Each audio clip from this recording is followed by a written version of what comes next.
લગ્ન કરવા છે રાજા અને રાણીની જેમ, કે પછી ખોવાઈ જવું છે પેલેસની શાન અને પ્રકૃતિ સાથે? તો આજે જ બુક કરો તમારો સ્ટે અથવા તમારી ઇવેન્ટ balarampalace.com પરથી. આખા દેશની કોઈ પણ સમસ્યાની જડ એ સમસ્યાનું મૂળ જો તમને રાજનેતાની ખુરશી નીચે ખેંચીને લઈ જાય છે, તો રાજનેતાઓએ વિચાર કરવાની જરૂર છે કે પોતાની ખુરશીની અને સત્તાની મહત્તાને એ ઓછી આંકી રહ્યા છે. કોઈ પણ વિષય પર નજર કરો, વાત પ્રદૂષણની હોય, વાત શિક્ષણની હોય, વાત આરોગ્યની હોય, વાત જનસામાન્યના જીવનની હોય, એને લગતી કોઈ પણ સમસ્યા તમે ઉઠાવીને જોઈ લો, એનું નિરાકરણ લાવવાનો અધિકાર અને પ્રશ્ન જ્યાંથી ઉદ્ભવ્યો છે એ બધી જ વાતો કોની ખુરશીની નીચે જાય છે? નમસ્કાર, આપની સાથે હું દેવાંશી.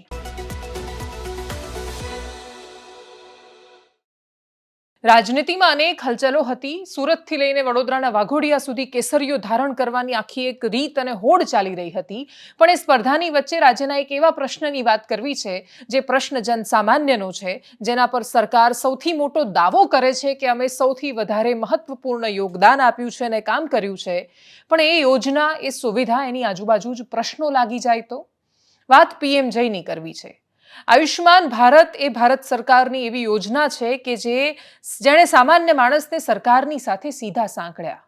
હેલ્થકેર, આપણા દેશની જે આરોગ્ય વ્યવસ્થાઓ છે એટલી મોંઘી થઈ ગઈ હતી કે જો કોઈ બીમારી થાય તો માણસો એવું માનતા હતા કે આ બીમારીનો ઈલાજ અમે નહીં કરાવી શકીએ. સરકારી હોસ્પિટલમાં એટલી સુવિધાઓ ઉપલબ્ધ નહોતી. આખા ગુજરાતમાં આપણે જેના પર ગર્વ લઈએ છીએ એવી સિવિલ હોસ્પિટલ છે અમદાવાદની, એશિયાની સૌથી મોટી સિવિલ. પણ આપણી પાસે એવી કેટલી સિવિલ છે? આપણે એવી બીજી કેટલી સુવિધાઓ સરકારી ઊભી કરી શક્યા? ન કરી શક્યા કમનસીબે. તમે કોઈ જિલ્લાની કોટેજ હોસ્પિટલ કે પછી કોઈ નાની સિવિલ હોસ્પિટલમાં જજો અને સરકારી દવાખાનાની પીએચસી હોય, સીએચસી હોય, કોટેજ હોય, સિવિલ હોય, એની હાલત જોઈને પછી જો તમે એવું નક્કી કરો અને માની લો કે નહીં, સરકારી દવાખાનામાં સામાન્ય માણસ ભરોસા સાથે જઈ શકે છે, પૈસાવાળો માણસ પણ જઈ શકે છે, તો આપણે માનીએ. બધું પ્રાઇવેટ થઈ ગયું. એટલી હદે ખાનગીકરણનો વ્યાપ વધ્યો કે સામાન્ય માણસ માટે ઈલાજ કરાવવો એ એના માટે શક્ય જ નહોતું. બીમારી આવે એટલે મોત આવ્યું એ સમજતો હતો. એ બધાની વચ્ચે સરકારની અદ્ભુત યોજના આવી. ગુજરાત સરકારે એની શરૂઆત કરી હતી. ગુજરાત એમાં પાયોનિયર બન્યું હતું. માં અમૃતમ કાર્ડ યોજના હતું, જેના હેઠળ 2.5 લાખ, જે તે સમયે શરૂઆતમાં આંકડો હતો 5 લાખ, અને પછી તો હવે તો એ પણ વધી ગયો છે. તો 5 લાખ રૂપિયા સુધીની સારવાર સરકાર ફ્રીમાં આપે. અને ખાલી સરકારી હોસ્પિટલમાં નહીં, તમે કોઈ પણ પ્રાઇવેટ હોસ્પિટલ જેની સાથે સંકળાયેલી છે ત્યાં જાઓ, એ લોકો સારવાર કરશે અને સરકાર એમને પૈસા ચૂકવશે. ગુજરાતમાં ઘણી બધી એની પાછળ સમસ્યાઓ હતી. સૌથી મોટો પ્રશ્ન એ હતો કે આપણે ત્યાં માણસ કરોડો રૂપિયા કેમ ન કમાય, એની લાલચ નથી જતી. એટલી હદે માણસો લાલચુ છે કે લોકો મર્સિડીઝ લઈને ફ્રીમાં ઓપરેશન કરાવતા હતા. વચ્ચે તો એક ગામમાં અડધા લોકોએ ઘૂંટણના ઓપરેશન કરાવી દીધા. શું કામ? તો કે મફતમાં કરાવે છે ને, તો કરાવી નાખીએ જોડે જોડે. ભાઈ, ઓપરેશન છે. આ અનેક સમસ્યાઓ હતી યોજનાની આજુબાજુ. હોસ્પિટલ લૂંટતી હતી. હોસ્પિટલ શરૂઆતમાં હા મા કાર્ડ ચાલશે એમ કરીને દાખલ કરે, પછી એવું કહે કે મા કાર્ડના પૈસા પૂરા થઈ ગયા છે. હોસ્પિટલમાં અંદર માણસ હોય અને એને હેરાન થવાનું વારું આવે. એવા અનેક કિસ્સાઓ આવ્યા. જે તે સમયે અમે એને રિપોર્ટ પણ કર્યા. પણ એના પછી પ્રધાનમંત્રી જન આરોગ્ય યોજના, આયુષ્યમાન ભારત યોજના આવી, અને જેના હેઠળ ઘણી બધી બાબતોને સુનિશ્ચિત કરવામાં આવી કે સામાન્ય માણસ પરેશાન ન થવો જોઈએ. અનેક હોસ્પિટલો એની સાથે એમ્પેનલ્ડ થઈ. એનો મતલબ એ થાય છે કે સરકાર અને હોસ્પિટલ વચ્ચે એમઓયુ થયા. એમઓયુનો મતલબ સમજૂતી કરાર થયા કે જેથી હોસ્પિટલો સારવાર કરવા માટે બંધાયેલી છે તો સરકાર એમને સારવારના પૈસા આપવા બંધાયેલી છે. હવે છેલ્લા કેટલાય સમયથી એ અનેક હોસ્પિટલના ડોક્ટર બધા જ રજૂઆતો કરીને થાક્યા. અમુક લોકોના 1-2 વર્ષથી, અમુક લોકોના 6 મહિનાથી પણ એમના પેમેન્ટ ક્લિયર નથી થતા. તમે સમજો કે એક હોસ્પિટલ સતત ખર્ચો કરે રાખે છે, રૂપિયા વાપરે છે. કોઈ મા કાર્ડ લઈને આવે છે તો એ મા કાર્ડ હેઠળ એની સારવાર કરે છે અને પછી એના રૂપિયા એના નથી મળતા, પેમેન્ટ નથી આવતું.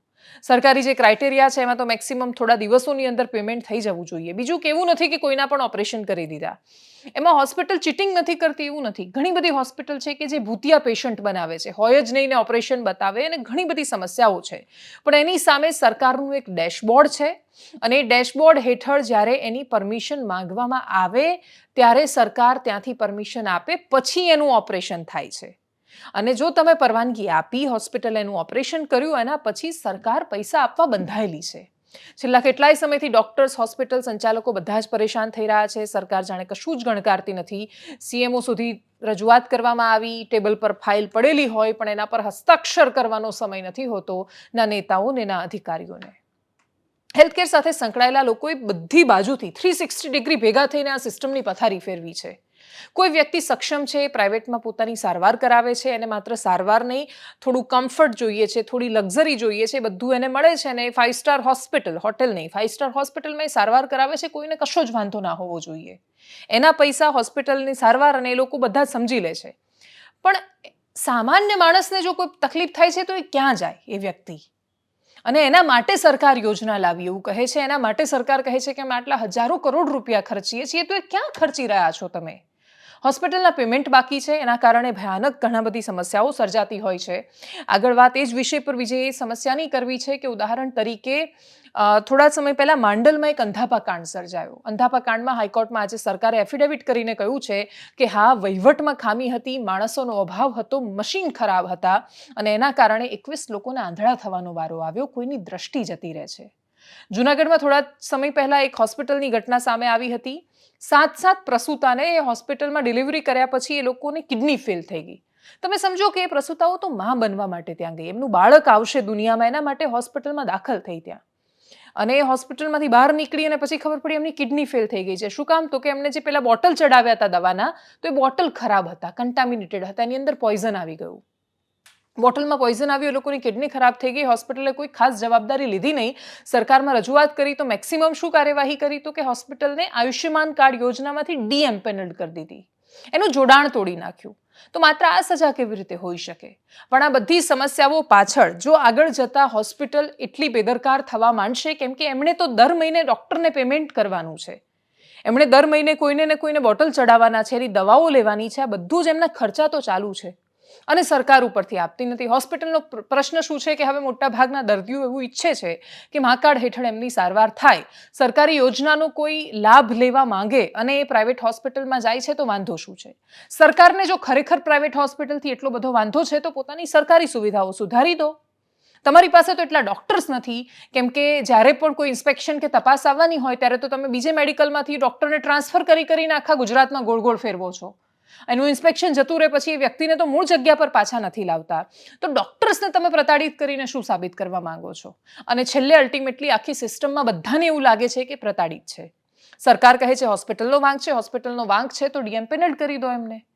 જો તમે એવું ઈચ્છો છો કે સરકારી સુવિધાઓનો સામાન્ય માણસ ફાયદો ઉપાડે તો સરકારી સુવિધાઓ ઊભી કરો. એટલી હોસ્પિટલમાં સમસ્યાઓ છે, પણ તમે એને જનરલાઇઝ કેવી રીતે કરી શકો કે દરેક હોસ્પિટલમાં આ પ્રશ્ન છે? અને એટલે જ સરકારે કયા કારણથી એ બિલ રોકીને રાખ્યા છે એનો એમની પાસે જવાબ નથી. ડૉક્ટર્સ દર થોડા દિવસે પોતાનો સંઘર્ષ કરી રહ્યા છે. આખી હેલ્થકેર સિસ્ટમને તમે એની દવાની ખરીદીથી માંડીને ફાર્માસ્યુટિકલ સાથેના એમના નેક્સસથી માંડીને સરકારના એ નેક્સસને પ્રોત્સાહનથી માંડીને ખરાબ દવાઓ ખરીદીને એ દવાઓ ચેક કરવા માટે આપણી પાસે બરોડા લેબોરેટરી સિવાય કોઈ સુવિધા નથી. અનેક સમસ્યાઓ છે.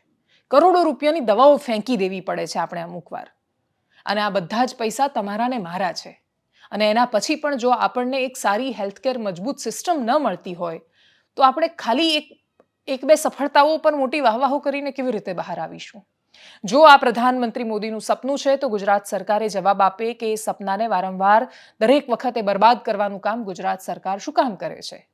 પ્રધાનમંત્રી મોદી કહે છે કે કિસાનોની સમૃદ્ધિ એમનું સપનું છે. પ્રધાનમંત્રી મોદી કહે છે કે કિસાનોને એમને ઇન્સ્યોરન્સ મળવું જોઈએ, એ એમનું સપનું છે. તો પછી એ ઇન્સ્યોરન્સ ગુજરાત સરકારમાં કેમ બંધ કરવામાં આવ્યું છે? એટલે જેટલા સપના નરેન્દ્ર મોદી આખા દેશ માટે બતાવે આખા દેશને, એ જ બધા સપનાઓની ગુજરાત સરકાર ઘોર શું કામ ખોદે? ગુજરાત સરકારે એ વાતનો જવાબ આપવો પડે કે જેમના નામ પર એ ચૂંટાઈને આવે છે એમની વાત, એમના તર્ક, એમના દાવા અને તમારા વર્તનમાં આટલો વિરોધાભાસ શું કામ છે? જો આ પ્રધાનમંત્રી મોદીની સૌથી વિઝનરી યોજના તરીકે તમે એને ગણાવો છો તો ગુજરાતમાં એને લાગુ કરવામાં આટલી રોક શું કામ છે? હોસ્પિટલના પૈસા આટલા સમય સુધી શું કામ રોકીને રાખ્યા છે? જો એના તો કોઈ તર્કબદ્ધ કારણો છે તો સરકાર હોસ્પિટલના સંચાલકોને સમજાવે, ડૉક્ટર્સને જવાબ આપે. અને જો તમારી પાસે જવાબ નથી, કોઈ તર્કબદ્ધ કારણો નથી, તો એમના પૈસા છૂટા કરો અને હેલ્થકેર સિસ્ટમને જાળવવા દો. એટલા માટે કેમ કે સરકારીની તો ઘોર ખોદાયેલી છે. જો પ્રાઇવેટમાં થોડું ઘણું પણ સારું થઈ રહ્યું છે તો એને ટકાવી રાખવામાં ખબર નહીં વાંધો શું પડે છે. સામાન્ય માણસના જીવનની એટલી તો કદર હોવી જોઈએ કે એના જે ભાવ રાખવામાં આવ્યા છે એના રેટમાં ઓલરેડી ઇશ્યુ છે. તમે કોઈ પણ ઇન્સ્યોરન્સ કંપનીનો મેડિક્લેમ જ્યારે પાસ કરો છો ત્યારે જે હોસ્પિટલ નાણાં વસૂલે છે એ, અને એમને પીએમજેવાયમાં જે મળે છે, એ બંનેમાં ખાસો ફરક છે.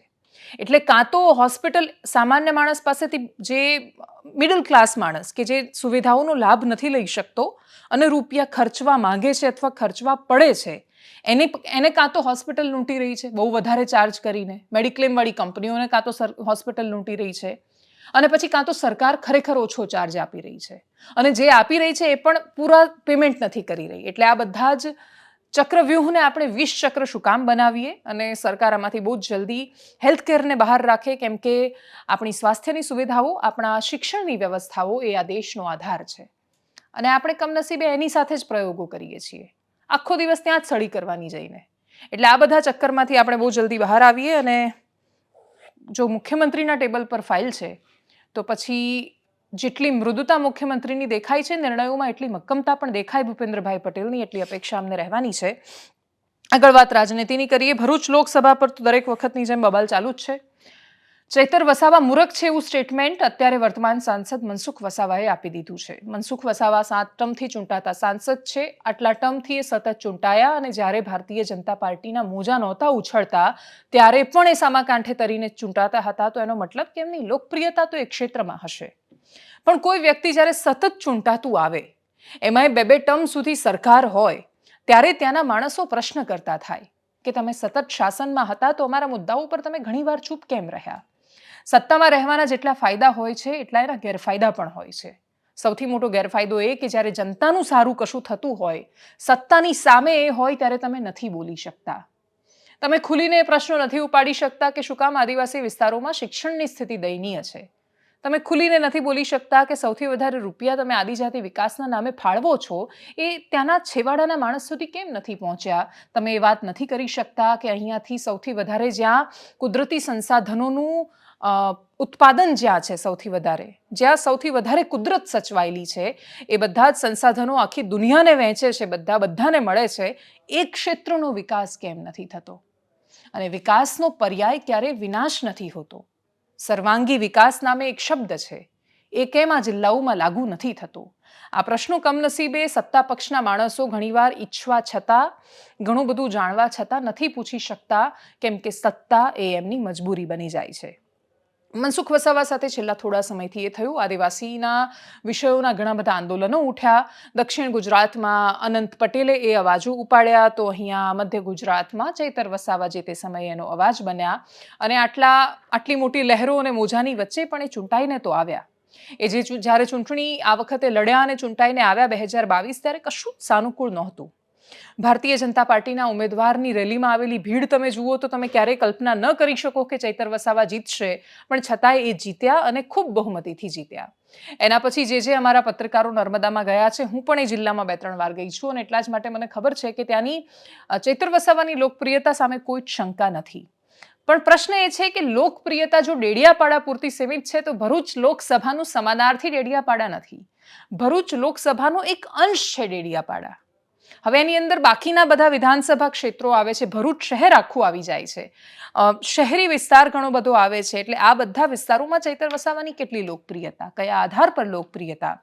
મનસુખ વસાવાની પોતાની લોકપ્રિયતા આદિવાસી વિસ્તારોમાં હોય અને પછી ભારતીય જનતા પાર્ટીની શહેરી વિસ્તારોમાં હોય, તો એનું એક કોમ્બિનેશન મળે છે. ચૈતર વસાવાને કયું કોમ્બિનેશન મળે છે જેના આધાર પર એવું કહી રહ્યા છે કે મારી સામે જો નરેન્દ્ર મોદી ચૂંટણી લડે તો પણ હું અહીંયાથી જીતવાનો છું? તો આ આત્મવિશ્વાસ એમને કયા દમ પર છે એ ખબર નથી, પણ એ જ્યારે આવું બોલી રહ્યા છે ત્યારે ચોક્કસ કશુંક વિચારીને બોલતા હશે. મનસુખ વસાવા પણ જ્યારે પોતાના સ્ટેટમેન્ટ આપી રહ્યા છે ત્યારે એની અંદર એ હતોત્સાહ તો દેખાઈ રહ્યા છે. એટલા માટે કેમ કે રાજકીય પક્ષ તરફથી, જેમ કે ઉદાહરણ તરીકે મનસુખ વસાવાએ જ્યારે ચૈતર વસાવાને ચેલેન્જ આપી, પડકાર આપી કે આપણે રાજપીપળાના ચોકમાં ખુલ્લેઆમ ચર્ચા કરીશું, ત્યારે પાર્ટીએ ચર્ચા ન કરવા દીધી. મનસુખ વસાવા બોલી ચૂક્યા હતા, ચૈતર વસાવા સમર્થકો સાથે પહોંચ્યા અને મનસુખ વસાવા એ ચર્ચાનો હિસ્સો ન બની શક્યા, અને એના કારણે એ વિસ્તારમાં એવું પ્રસ્થાપિત કરવામાં આમ આદમી પાર્ટી સફળ ગઈ કે સાંસદ તો ભાગ્યા, બોલીને ભાગ્યા. હકીકત એ હતી કે સાંસદ તો ઈચ્છતા હતા, સ્થાનિક ભારતીય જનતા પાર્ટીનું તંત્ર નહોતું ઈચ્છતું, અને એમણે સાંસદને ત્યાં ન જવા દીધા. ભારતીય જનતા પાર્ટીમાં પાર્ટીએ હંમેશા પ્રથમ રહી છે. તમે સરકારમાં હોવ અને સરકાર ચાલે બધું જ બરાબર, એટલે મુખ્યમંત્રી બહુ જ મોટા, પણ છતાં એ ચૂંટાઈને આવે છે એનો આધાર એનું સંગઠન છે અને એટલે જ સંગઠનને હંમેશા પ્રાથમિકતા મળે છે. ત્યાંના સંગઠન અને સાંસદની વચ્ચેના સંઘર્ષો પણ વારંવાર છતાં થયા અને એટલે જ કદાચ એના કારણે એ હતોત્સાહ પણ હોઈ શકે, પણ છતાં એમણે જે નિવેદન આપ્યું છે એ કોની કેટલી મેચ્યોરિટી બતાવે છે ખબર નથી, પણ એ બંને નિવેદનો સાંભળીએ. પહેલા ચૈતર વસાવાને સાંભળીએ, જેમણે કહ્યું કે કોઈ પણ લડશે સામે હું જીતવાનો છું. પછી મનસુખ વસાવાએ કહ્યું કે એ તો મૂરખ છે. મારું જ્યારથી નામ પડ્યું છે ભરૂચ લોકસભામાં ભાજપ વાળા ચકડોળે ચડી ગયા છે, કોને મૂકીએ કોને મૂકીએ કોને મૂકીએ. એમને ખબર છે ભરૂચમાંથી એમનો ગરબો હવે લોકસભામાં ઘરે જવાનો છે. ભરૂચ લોકસભા આમ આદમી પાર્ટી જીતે છે. આજે બી તમે લખી રાખજો આજની તારીખ. આ તમારો આદિવાસી સમાજનો દીકરો કહે છે ભરૂચ આજની 18 તારીખે 18 ફેબ્રુઆરી આજની તારીખે લખી રાખજો. નરેન્દ્ર મોદી મારી સામે ઉમેદવાર હશે કે રાહુલ ગાંધી હશે કે મુમતાઝ પટેલ હશે, ભરૂચ લોકસભામાં ચૈતર વસાવાને રોકવા વાળા કોઈના તાકાત નથી કે ચૈતરભાઈને જીતતા રોકે. ચૈતર વસાવાના નિવેદનો આપણે જોતા આવ્યા છે કે હંમેશા તે બોગસ નિવેદનો કરે છે. વધુ પડતો ઉત્સાહમાં આવી જાય છે કે એમ કહેવાય કે નવો નિશાળ્યો છે. ચૈતર વસાવા હંમેશા એક ધારાસભ્યની સીટ જીત્યા પછી એવું સમજે છે કે ગુજરાતમાં કે આખા દેશમાં આ પાર્ટી ખૂબ મજબૂત છે, પણ એ ભૂલે છે આપ પાર્ટીનો હવે ધીરે ધીરે ધોવાણ થતું ગયું છે. એમની જે સરકારો જે છે દિલ્હીની કે પંજાબની સરકારમાં એટલા મોટા પાયે ભ્રષ્ટાચાર છે, એટલો મોટા પાયે ભ્રષ્ટાચાર છે કે એમની સરકારના મંત્રીઓને જેલમાં જવું પડ્યું છે. આ સંજોગોમાં આમ આદમી પાર્ટીનું બિલકુલ આખા દેશની અંદર ને દિલ્હીમાં પંજાબમાં, હું થોડા દિવસ પહેલા દિલ્હીમાં 4 દિવસ પ્રવાસ કરીને આવ્યો, કે આમ આદમી પાર્ટીનું બિલકુલ ધોવાણ થઈ રહ્યું છે. અને હવે પછીની લોકસભામાં પંજાબમાં અને દિલ્હીની અંદર ભારતીય જનતા પાર્ટીની જ સીટો ત્યાં આવવાની છે. હવે ચૈતર વસાવાનું જે સ્ટેટમેન્ટ મેં સાંભળ્યું કે નરેન્દ્રભાઈ મોદી અહીંયા ભરૂચ લોકસભા લડવા આવે તો પણ હું, અથવા તો પ્રચારમાં આવે, જે સ્ટેટમેન્ટ એની રીતના કર્યું, પણ એક નંબરનો મૂર્ખ સમજું છું. હું બહુ સમજી વિચારીને બોલું છું. આમ આદમી પાર્ટી પોતાની સ્ટ્રેટેજી ગોઠવી રહી છે. ઇન્ડિયા ગઠબંધન એમને કરવું નથી એ વાતમાં તો કોઈ દમ નથી, કેમ કે બધાને ખબર છે જો ઇન્ડિયા ગઠબંધન નથી થતું, જો કોંગ્રેસ અને આમ આદમી પાર્ટી પોતપોતાની રીતે લડે છે, તો ભારતીય જનતા પાર્ટીનો લક્ષ્યાંક 5 લાખ કરતાં વધારે બહુમતીનો એમાં એમને મદદ મળી રહેશે. આમ આદમી પાર્ટી અને કોંગ્રેસ ભેગા થઈને ભાજપને મદદ કરશે જો અલગ અલગ રીતે ચૂંટણી લડે છે તો. પણ છતાંય આમ આદમી પાર્ટી શું કામ એક પછી એક ઉમેદવારો જાહેર કરી રહી છે? કારણ કે આમ આદમી પાર્ટી એવું ઈચ્છી રહી છે કે એક પ્રેશર ઊભું કરે કોંગ્રેસ પર. એવું પ્રેશર કે જેથી કોંગ્રેસની આગળ 6 સીટ માંગવાથી બાર્ગેનિંગની શરૂઆત કરે. એટલે આપણે જેમ શાકભાજી લેવા જઈએ અથવા કોઈ પણ લાલ દરવાજામાં કશું ખરીદવા ગયા તો ભાવ આપણે શરૂઆત જ 20 રૂપિયાથી કરવાની, તો 20, પછી એ વ્યક્તિ કે 100 રૂપિયા, આપણે બોલીએ 20 રૂપિયા, પછી ધીરે ધીરે કરતા 50 રૂપિયા પર વસ્તુ ખરીદાય. એટલે બાર્ગેનિંગની સ્કિલ કદાચ આમ આદમી પાર્ટી વિકસાવવા માંગે છે અને એટલે જ એમણે વિચાર્યું કે ભાઈ 6-7 બેઠકોથી શરૂઆત કરીએ તો એટલીસ્ટ એકાદ બેઠક પર તો અમારો મેળ પડી જવાનો છે, એકાદ 2 બેઠકો પર. ભરૂચમાં એ ગઠબંધન ઈચ્છે છે એ વાત તો બહુ જ પાકી છે. મુમતાઝ પટેલ પોતાનું સ્ટેટમેન્ટ આપી ચૂક્યા છે. મુમતાઝ પટેલની ટિકિટ કોંગ્રેસમાંથી હજુ કન્ફર્મ નથી. કોંગ્રેસ મુમતાઝ પટેલને ટિકિટ શું કામ આપે એ પણ બહુ મોટો પ્રશ્ન છે. અહેમદ પટેલે કોંગ્રેસ માટે જે કર્યું એનું ઋણ ઉતારવા માટે આપે છે કે મુમતાઝ પટેલની ખરેખર ત્યાં સ્થાનિક લોકપ્રિયતા છે, એ પણ બહુ જ મોટો પ્રશ્ન છે. એવું પણ કહેવાય રહ્યું છે કે સોનિયા ગાંધીને જેટલા સારા સંબંધો એ પરિવાર સાથે હતા, એમની આગળની પેઢી એટલે કે રાહુલ ગાંધીને એટલા સારા સંબંધો અહેમદ પટેલના પરિવાર સાથે નથી. એમને જાણી જોઈને ઘણું બધું ઇગ્નોર કરવામાં આવે છે. બધાનું મૂળ ત્યાં જોડાયેલું છે કે ફૈઝલ પટેલ, મુમતાઝ પટેલના ભાઈ, એ CR પાટીલ સાથે ઓલરેડી એકવાર મુલાકાત કરી ચૂક્યા છે. અને એટલે જ આ બધા જ સંઘર્ષોની વચ્ચે કોંગ્રેસ પોતાના કયા ઉમેદવારો બહાર પાડશે ખબર નથી. 15 દિવસમાં ચૂંટણી નથી લડાતી. ભારતીય જનતા પાર્ટીમાં ઉમેદવારની પક્ષ ચૂંટણી લડતો હોય છે. કોંગ્રેસ પક્ષમાં એ પરિસ્થિતિ અત્યારે નથી. ત્યાં ઉમેદવારો ચૂંટણી લડતા હોય છે અને જ્યાં ઉમેદવારો ચૂંટણી લડતા હોય ત્યાં ઉમેદવારોના નામની જાહેરાત જ ન હોય તો કોઈ કેવી રીતે ચૂંટણી લડી શકશે? થોડા જ સમયમાં એટલે આવનારા 20 દિવસમાં તો લગભગ આપણે ત્યાં આચારસંહિતા લાગુ થઈ જવાની છે. માર્ચના બીજા અઠવાડિયામાં ચૂંટણીની જાહેરાત થઈ જશે. ઇલેક્શન કમિશન પત્રકાર પરિષદ કરશે અને ચૂંટણી પંચ જ્યારે પત્રકાર પરિષદ કરે છે એના પછી સંભાવનાઓ બીજી રહેતી નથી, ત્યારે આચારસંહિતા લાગુ થઈ જાય છે. હવે એવા સમયમાં એના પછી ઉમેદવારો જાહેર થવાની જે પ્રક્રિયા શરૂ થાય ત્યારે ઉમેદવારોને બહુ ઓછો સમય મળે છે. માર્ચના બીજા અઠવાડિયામાં ચૂંટણી જાહેર થાય અને એપ્રિલના બીજા અઠવાડિયામાં ચૂંટણી આવે તો 1 મહિનાની અંદર કોંગ્રેસ પક્ષ કેટલું લડી શકશે, આમ આદમી પાર્ટી કેટલું લડશે ખબર નથી. ભારતીય જનતા પાર્ટીના ભરતી મેળા ચાલુ છે. વાઘોડિયાના પક્ષના ધારાસભ્ય આજે ભારતીય જનતા પાર્ટીમાં વિધિવત રીતે જોડાયા છે. કોંગ્રેસમાંથી પણ 200થી વધુ કાર્યકર્તાઓ, સુરતમાંથી જ્યાં ઓલરેડી સંગઠન નબળું છે ત્યાંય 200થી વધારે લોકો CR પાટીલની હાજરીમાં એમણે ખેસ પહેર્યો છે. ત્યાંથી જે દ્રશ્યો સામે આવ્યા જોઈએ. બાપુને પાટીલ સાહેબ ખેસ પહેરાવે છે. જય જય શ્રી રામ, ભારત માતા કી, ભારત માતા કી, વંદે વંદે, જય જય શ્રી રામ. બે હાથ બધા ઊંચા કરીને બાપુને શુભાશીષ પાઠવવાના છે અને વડીલો આશીર્વાદ આપશે. જય જય શ્રી રામ, ભારત માતા કી, ભારત માતા કી, વંદે વંદે.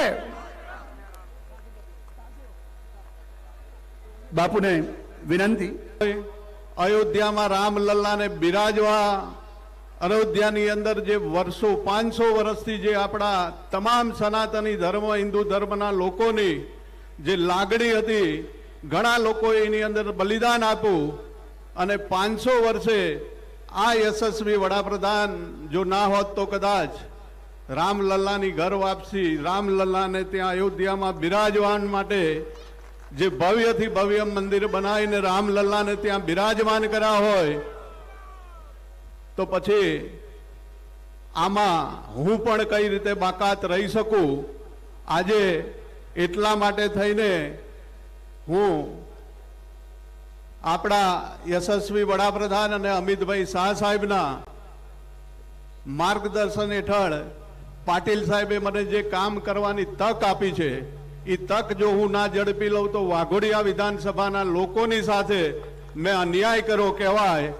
એટલા માટે થઈને હું ભારતીય જનતા પાર્ટીની અંદર આજે જોડાયો છું અને મારા લાખો હજારો કાર્યકર્તાઓની સાથે જોડાઉં છું. અને સાહેબને હું ખાતરી આપું છું કે અમારી વાઘોડિયા વિધાનસભાની અંદર કોઈ પણ પાર્ટીનું બૂથ પણ નહીં લાગે. અને નહીં લાગે ને? આપના બધાના તાકાત અને બળ અને પ્રેમથી હું આ પાટીલ સાહેબને આ મંચ ઉપરથી વચન આપું છું કે અમારા વાઘોડિયા વિધાનસભા અને લોકસભાનો ઇતિહાસ રચવા જાય. ધર્મેન્દ્રસિંહજી, મારે તમને એક વાત પણ કહેવી છે કે આ બધા જ કંઈ તમારી સાથે આવેલા લોકો નથી, આ ભારતીય જનતા પાર્ટીના લોકો જ છે આમાં મોટા ભાગના. સાચો કે નહીં? બોલજો હા કે ના. તમે આવી ગયા તો સારું થયું, એ તો બીજી વાર ધારાસભ્ય નહીં થાત. મિત્રો, ભારતીય જનતા પાર્ટીનો કાર્યકર્તા એ એક વિચારધારા સાથે જોડાયેલો છે. અને આજે જ્યારે આપ સૌ અહીં આવ્યા છો, એમાં કોઈ પણ પાર્ટી માટે આવ્યા હશે, પણ એક વાત ચોક્કસ છે કે એમને લોકોના કામ કરવાની ઈચ્છા શક્તિ સાથે આવ્યા છે. એ જે કોઈ પાર્ટીમાં કામ કરતા હતા ત્યારે એમને નિરાશા સાંપડી હશે કે લોકોના કામ કરી શકતા નથી, પાર્ટીમાં એમની ઈચ્છા મુજબના નિર્ણય લેવાતા નથી, પાર્ટીને નુકસાન થતું હશે જોઈ શકતા નથી. એના કારણે આ વિસ્તારના લોકોને નુકસાન થાય એ સહન કરી શકતા નહોતા. અને એટલા માટે એમણે ભારતીય જનતા પાર્ટીમાં આદરણીય પ્રધાનમંત્રી શ્રી નરેન્દ્ર મોદી સાહેબના નેતૃત્વમાં ફરીથી ભારતીય જનતા પાર્ટી સાથે જોડાવાનો પ્રયત્ન કર્યો છે. દરેક વખતે તમે લઈ જવા પર દોષ આપો કે ભારતીય જનતા પાર્ટી લઈને જતી રહે છે, તો માત્ર એ તો એનો જવાબ નથી, આ સત્તાનો સ્વભાવ રહ્યો છે. ભારતીય જનતા પાર્ટી અત્યારે જે કરી રહી છે એમાંથી મોટા ભાગનું એમને વારસામાં મળ્યું. એમને જે વારસામાં મળ્યું એને હજુ એ નીચે લઈ ગયા. એટલે ઘણીવાર અમે કહેતા હોઈએ છીએ કે આના પછી જે પણ સરકાર આવે, જે પણ વ્યક્તિ બને, એ દેશની રાજનીતિ જે સ્તર પર છે એનાથી ઉપર લઈ જશે એવી કોઈ જ સંભાવનાઓ નથી. કેમ કે ઇતિહાસ કહે છે કે જે સ્તરમાં રાજનીતિના મોરાલ્સ, વેલ્યુ, નૈતિકતા જે મળે છે એને હંમેશા સામેવાળા લોકો એનાથી નીચે લઈ જાય છે. આ સત્તાનો સ્વભાવ રહ્યો છે. શંકરસિંહ વાઘેલાએ એક બહુ સરસ વાત કહી હતી, જ્યારે જનસંઘનો એકદમ સંઘર્ષનો સમય હતો, માંડ કોઈ વ્યક્તિ ચૂંટાઈને આવે, લગભગ પોરબંદર બાજુથી કોઈ વસંતજી ઠકરાર કેવું કંઈ નામ કહ્યું હતું, એમને જ સાંભળીશું હવે. તો એમણે કહ્યું કે એ જ્યારે ચૂંટાઈને આવ્યા તો જનસંઘમાંથી ચૂંટાઈને આવ્યા છે, કોંગ્રેસવાળા ખેંચીને લઈ જાય છે. એટલે આ સત્તાનો સ્વભાવ રહ્યો છે અને વ્યક્તિઓનો પણ આ સ્વભાવ રહ્યો છે કે સત્તા એ વચ્ચેનું લોહચુંબક છે. આજુબાજુના લોકો આરામથી આકર્ષાઈને જાય છે, જેવી રીતે લોખંડ આકર્ષાઈને જાય. જે લોકો ખેંચાઈને જતા હોય માત્ર સત્તા માટે, એ લોકોને લોખંડથી વિશેષ બીજા સમજવાના પણ શું. ધાતુમાં લોખંડની જે કિંમત, લોખંડ મજબૂત હોય છે એની પણ વિશેષ કિંમત હોય છે, પણ એ લોકોના મનોબળ લોખંડી નથી હોતા, સ્વભાવ ખેંચાવાનો લોખંડી હોય છે. અને એટલે જ એ વખતે શંકરસિંહ વાઘેલાએ જે ઉદાહરણ આપ્યું હતું એ આજની રાજનીતિને ખાસું લાગવું પડતું છે અને એટલે જ એમને સાંભળીએ. બધાને મેં અહીં ફેરવેલા. એમાં રવિન્દ્ર હતા, એક જે લો મિનિસ્ટર, શ્રમ મંત્રી બનેલા. ઓકે. એમને બુલેટ ઉપર હું ફર્યો હતો. અચ્છા. પ્રભુદાસ પટવારી જેમના ઘરમાંથી બધું પકડાયેલું ને જોર્જ ફર્નાન્ડિસનું એ હતું, એ તો પ્રભુદાસ પટવારીજી આના બહુ અતિ મહત્વનો રોલ. એમના દીકરા છે અત્યારે. એ બધા બહુ અસર anti emergency, anti Indira. Okay. એટલે લગભગ 76માં બે બીજેપીના જનસંઘના ધારાસભ્યો, એક પોરબંદરના વસંતજી ઠકરાર અને એક અમારા પીસી પટેલ દરિયાપુરમાંથી એમએલએ. આ બંને લોકો પ્રેશર નીચે આવીને પાટલી બદલીને જનસંઘ એમને છોડ્યો. અચ્છા. એટલે આ ઇમરજન્સીમાં મેં કીધું વસંતજી ઠકરારને જીવવાનો કોઈ રાઈટ નથી. ઠીક છે, પાછળથી મર્ડર થઈ રહ્યો માણસનું, પણ ખૂબ ગુસ્સો મને. એટલે ઇમરજન્સીમાં બાબુભાઈ જસવીની સરકાર હતી એ ગઈ અને ગુજરાતમાં અહીં ઇમરજન્સી લાગી. એટલે અમને બધાને પકડીને, અમે ન પકડીએ માટે પછી આ અંડરગ્રાઉન્ડમાં. અને છેલ્લે વાત એવા વિષયની કરીએ જે અત્યાર સુધીનો ખૂબ વિવાદાસ્પદ આટલા દિવસોનો વિડીયો રહ્યો છે. ગીગા ભમ્મર નામના વ્યક્તિ, હવે તો આ નામ ગુજરાતના ઘર ઘરમાં જાણીતું બન્યું છે. આ વિવાદની જ્યારે શરૂઆત થઈ ત્યારે કોઈએ કલ્પના એ નહોતી કરી કે આ વિવાદ આટલો લાંબો ચાલશે. એટલા માટે કેમ કે જે બે સમાજોમાં એકબીજા માટેનું સન્માન, સંબંધોની લાગણી અને પરસ્પર પ્રેમ ખાસો વધારે છે, એ સમાજોની વચ્ચે એક વિડીયો ઘર્ષણ કરાવશે એવું કોઈએ વિચાર્યું નહોતું.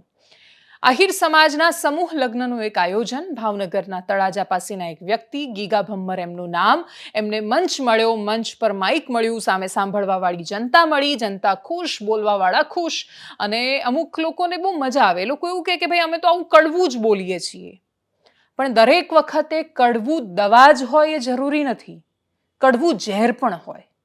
તમે કડવું ખાતા હોય એ કારેલું જ હોય એવું જરૂરી નથી. એ જો ઝેર સાબિત થાય તો એ શું પરિસ્થિતિ પેદા કરી શકે એ ગીગા ભમ્મરના કેસમાં સામે આવ્યું. સંપૂર્ણ આહિર સમાજ, મોટા ભાગના લોકો એમાંથી એ પોતાની જાતને આ નિવેદનથી છૂટી પાડી ચૂક્યા છે. એમણે કહ્યું કે ગીગા ભમ્મરે જે કહ્યું એની સાથે અમારે કોઈ જ લેવા દેવા નથી. પ્રશ્ન એ થાય છે કે જ્યારે મંચ પર બેઠા હતા તો એ લોકો એ વખતે અસહમતિ કેમ વ્યક્ત ન કરી? આપણે ત્યાં અસહમતિ વ્યક્ત કરવાની પરંપરા જ નથી. સામાન્ય માણસોમાં નથી. એનું કારણ એ છે કે ઉપરમાં જે મંચસ્થ લોકો હોય છે એમનામાં પણ નથી. મંચ પર કોઈ વ્યક્તિ તમારી બાજુમાં બફાટ કરી રહ્યો છે ને છતાંય તમે એને નથી ટોકતા, કેમ કે તમે એવું વિચારો છો કે કોઈ નથી બોલતું તો મારે શું કામ બગાડવું છે. એટલે હું નથી માનતી કે મંચ પર બેઠેલા લોકો ગીગા ભમ્મરની વાત સાથે સહમત હશે. એ સહમત બિલકુલ નહોતા, પણ છતાંય એમણે અસહમતિ વ્યક્ત નહોતી કરી. કુરુસભા જેવું છે ને, ભીષ્મ પિતામાં થોડા સહમત હશે દ્રૌપદીના વસ્ત્રાહરણની સાથે, પણ છતાંય એમણે મૌન પસંદ કર્યું. ધૃતરાષ્ટ્ર જેવા રાજા પણ ક્યારેય સહમત ન હોય કે એમના રાજ દરબારમાં કુરુસભામાં દ્રૌપદીનું વસ્ત્રાહરણ થાય, પણ છતાં એ ચીરહરણના શું કામ એ લોકો આજે પણ એટલા જ જવાબદાર મનાય છે? કેમ કે એ ચૂપ રહ્યા હતા. કહેવત છે ને આપણે ત્યાં તો, દુર્જનોની દુર્જનતા કરતા સજ્જનોનું મૌન વધારે ઘાતક હોય છે. મૌન ઘાતક સાબિત થયું. ચારણ સમાજમાંથી પ્રતિક્રિયાઓ આવવાની શરૂઆત થઈ. એના પછી તો આહિર સમાજે પણ આવેદનપત્ર આપી દીધું. આહિર સમાજે જ ફરિયાદ નોંધાવી દીધી કે ભાઈ ખાલી ચારણ સમાજ માટે નહીં, એ તો અમારા માટે પણ આવું જ બોલ્યા છે. એના પછી તો એ વિડીયો, હવે દરરોજ એના એક વિડીયો, એનો એક અંશ સામે આવે છે. કાલે અમે એક વિડીયો ચલાવ્યો, અમને લાગ્યું કે આખો વિડીયો છે, પછી ખબર પડી એમને સુરત માટેના પૂર્વાગ્રહો છે. સુરતના પૈસો એટલે દેહ વ્યાપારનો પૈસો, આવું વાહિયાત નિવેદન એ આપી રહ્યા છે. તમે આખા શહેર અને એ શહેરની સમૃદ્ધિ માટે આવું કેવી રીતે બોલી શકો? ત્યાં લાખો માણસો વસે છે, દિવસ રાત મહેનત કરે છે, તનતોડ મહેનત કરીને, મજૂરી કરીને પોતાના સપના પૂરા કરે છે. સૌરાષ્ટ્રના નાનકડા ગામમાંથી એક ખેડૂતનો દીકરો સપના અને મહેનત બંને લઈને ત્યાં જાય છે સુરતમાં, અને પછી એ હીરાને આકાર આપી આપીને પોતાના જીવનને આકાર આપે છે. ત્યાં માત્ર હીરા નહીં, એના સિવાયની ટેક્સટાઇલ ઇન્ડસ્ટ્રી છે, ત્યાં ત્યાં જમવાની લારી કરવાવાળો માણસ પણ કમાય છે. અને એટલે જ સુરત સમૃદ્ધ છે. તો કદાચ તમને સુરતની ઈર્ષ્યા કે બળતરા હોઈ શકે, અથવા તમારો અંગત અનુભવ એવો હોઈ શકે કે ભાઈ તમે એ રીતે કમાયા હોઈ શકો છો, પણ કોઈ પણ વાતને તમે જનરલાઇઝ ન કરી શકો. એમણે સુરત માટે એ કર્યું, એમણે આહિર સમાજ માટે એ કર્યું, એમણે ચારણ સમાજ માટે એ કહ્યું, એમણે કાઠી રાજપૂત સમાજ માટે પણ કશુંક બોલ્યા, અને એના પછી એ દલિત સમાજ માટે પણ બોલ્યા. એવા શબ્દો બોલ્યા જે મંચ પર શોભા નહોતા દેતા, અને છતાં એ બોલ્યા. એના પછી એનો વિડીયો સામે આવ્યો તો હવે વિવાદ થયો છે. પણ આ વિડીયો પછી ખાલી ગીગા ભમ્મરની વાત નથી. આપણે ત્યાં તો કહેવતો એ જાતિ આધારિત છે. આપણે કોઈ પણ વ્યક્તિ કશું ખરાબ કરે એટલે કહીએ, આપણે એવું કહીએ એણે જાત દેખાડી. એટલે આપણે આપણા મગજમાં એવું ઠસાવી જ લીધું છે કે ફલાણા જાતિનો વ્યક્તિ એટલે આ જ રીતનો હોઈ શકે, એનો આ જ સ્વભાવ હોઈ શકે. દરેક જાતિના કોઈને કોઈ લક્ષણ હોઈ શકે, એની ના નથી, ડીએનએના લક્ષણો હોય. પણ તમે એને જનરલાઇઝ કેવી રીતે કરી શકો કે તમારી સાથે કોઈ એક કાસ્ટના વ્યક્તિએ ખરાબ કર્યું તો મતલબ એ આખી જાત ખરાબ, અથવા એ આખી જાત આવી? આપણે ત્યાં સમાજનો 80% હિસ્સો આજે પણ એ જાતિગત માન્યતાઓની પીડાથી પીડાઈ રહ્યો છે. અને એ લોકો પર ખાલી અમને દયા આવે છે, બીજું કશું જ નહીં. એ લોકો કૂવાની અંદર પણ એક નાનું જે ખાબોચિયું હોય, જ્યાં કૂવામાં એ પાણી ન હોય ને ખાબોચિયામાં ભરાઈ રહેલા પાણીના દેડકા માત્ર છે.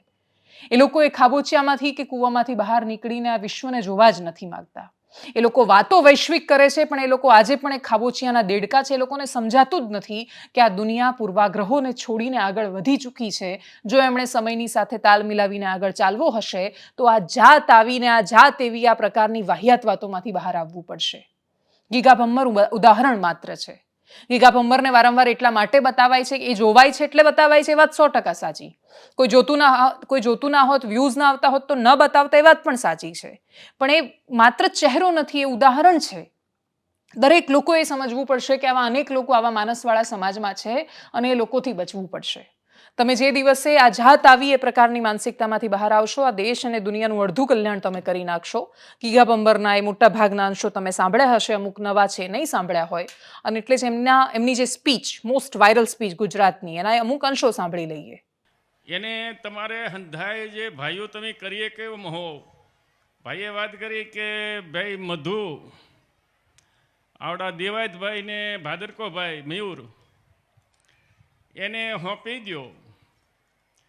એ રહે છે સુરત, અને એ સુરતના પૈસા એટલા ખરાબ છે કે હું સુરતમાં 27 વર્ષ રહ્યો છું. એ 15 ને 20% પૈસા તમારું જિંદગી બગાડી દે ને એક દીકરીને છે ને બાળક જ નહીં થાય. આ તમને મને ખ્યાલ છે ને કે તમને આપું સાબુતી દેહ વેપારના પૈસા છે.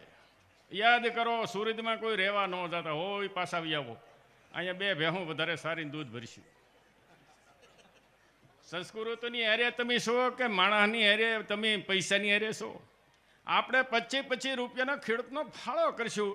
આપણે લગ્ન કર્યા ત્યારે હું મધુને પાછું 3 જણા ને અહીંયા આ આયરો હંધાય એમ કહેતા હતા કે ભૂકા કાઢી નાખી કે ના આવે તો ખરા.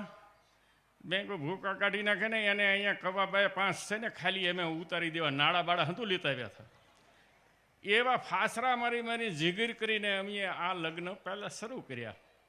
અને આવા ભીખુ બાપા જેવાના હારા માણાના આશીર્વાદથી એના પૈસા જે દાનના આવ્યા એમાંથી આ છોકરા છોકરીઓ સુધી સુખીથી અને એટલે સુધી એ પોગાડ્યા. હું તો 2-3 વર્ષથી આવતોય નહીં, હવે હું તો જતોય નથી. અહીંયા આપણે બનાવીએ એની સારું માતાજી મેં કહ્યું નેહા ક્યાં બેઠી ના તો બેઠા હતા મેં એ સહારો દીન આલિનભાઈ ને ઓલા વાસુરભાઈ ને જેલમાં પૂરી દીધે છે. એસોસિટી લગાડી ખોદી નાખી. ખૂબ ગામ માથું ડુંગરા એ વખતે હું પ્રમુખ તાલુકાનો હતો એટલે મેં એને હંધોને મારવા ન દીધા ને હેરાન ન થવા દીધા ને એમ કરીને ઉતરાવી નાખ્યું. હવે તમને નહીં હેરાન કરે. પછી હળુ કરતા એ ફરી હાલતી વસ્તી. હું સિંગલેશ્વરની બાટલી કાયમ મારે એક જોતી કેવી 1200 રૂપિયા હતા, આજથી 20 વર્ષ પહેલા. અને હંધે એ મારી પીધી છે, મેં કોઈ નથી પીધી. નકર હું કાયમનો બધાની ટેબલ રાજકારણની કોઈને ખબર નથી. તેથી હું રાવણ હતો. દુનિયામાં કોઈ બોલી ન હોય કે અહીંયા હંધાઈ આવે, જેને બોલાવવું ડીએસપી મને પૂછશે કે આપણે મારી બદલી કરવી ત્યાં. અને હું એ જ વિચારતી હતી કે ભમ્મરભાઈને સાંભળીને અડધા લોકોને ચક્કર આવશે કે આ શું બોલી રહ્યા છે, પણ છતાં એ બોલ્યાનું એમને રંજ નથી. એ બોલ્યા પછી એમણે ના માફી માંગી છે, કશું જ નથી કર્યું. ફરિયાદો થાય છે, 700 વીઘાના જમીનના માલિક છે, સમૃદ્ધ છે. સમૃદ્ધ હોવું અને એની સાથે સમૃદ્ધિની સાથે સરસ્વતીજીનું પણ તમારા ત્યાં વસવું જીભમાં એટલું સામાન્ય નથી. હકાભા ગઢવી એવું બોલ્યા હતા કે તમે સોનબાઈ મા માટે બોલ્યા છો આ પ્રકારના વાક્યો તો તમને 7 વર્ષમાં પ્રમાણ મળી જશે. 7 વર્ષની ક્યાં જરૂર હતી? એના પછી તો 7 દિવસમાં ગીગા બંબરને એમના પરિણામો મળવા માંડ્યા છે, કેમ કે હવે સમાજ માત્ર એમની સામે ફરિયાદો કરી રહ્યો છે અને પ્રશ્ન પૂછી રહ્યો છે કે આ રીતે પૂર્વાગ્રહોના આધારે બોલવાનો તમને શું અધિકાર છે? દૈવીય ચમત્કારો વિશે તો મારે વાત નથી કરવી, પણ જે હકાભાઈએ કહ્યું હતું કે સોનબાઈમાં તમને પ્રમાણ આપશે, એ વિડીયોને એકદમ સંક્ષિપ્તમાં સાંભળીએ. હું અહીંયા બેઠા બેઠા ચાર સમાધિ સાક્ષીએ કહું છું કે જીવીશ ત્યાં સુધી હું તળાજામાં કોઈ પ્રોગ્રામ નહીં કરું. અરે પ્રોગ્રામ તો વાત જાઓ તો મોગલ મારે સાક્ષી રાખીને કહું છું તળાજાનું કોઈ પાણી નહીં પીવું. જે ગામમાં મારી માને ગાયું દે ને એને પાણી ન પીવાય. સમાજ જે આવેદનપત્ર આપે, જે નિર્ણય લે મને ખબર નથી, પણ આનું રિઝલ્ટ અમારી મા તમને આપશે. હકાભા ગઢવી કહું છું, 7 વર્ષમાં જો તારી પેઢીભાઈ પૂરી ન થઈ જાય ને તો ધૂળ પડી અમારા ચારણોમાં. આ પરિણામ, આ પ્રમાણ, આ પરચા કોણે આપ્યા એ ખબર નથી, પણ એટલી ખબર છે કે સમાજોની જાગૃતિ જો સાચી દિશામાં જાય તો ઘણા બધા ન્યાય મળી શકતા હોય છે. એનાલિસિસમાં અત્યારે બસ આટલું જ. નમસ્કાર.